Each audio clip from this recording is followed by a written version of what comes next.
I was drawn to Masters of Music Performance at the University of Manchester because the program felt very all-inclusive. So there were modules on performance, there were modules on research, there were modules on teaching and pedagogy. So I felt it was a nice, well-rounded opportunity to learn a bit of everything.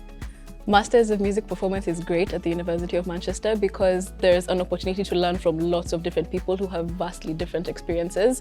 So for me, I have a tutor who has studied opera and has been in very extensive operatic performances. We have someone who's been teaching, we have someone who did research in Jamaica and all these different spaces. So it's a lovely space to be around people who have so much different experience.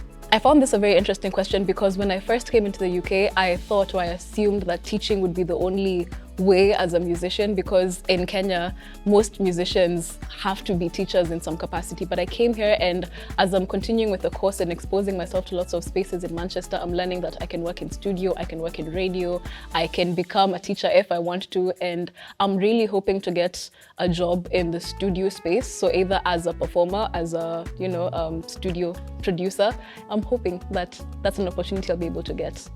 So far, I'm realizing that the city of Manchester is a music hub in a sense. There's a lot of opportunities for performance. I've been attending lots of open mics every now and then just to have an opportunity to perform in front of people.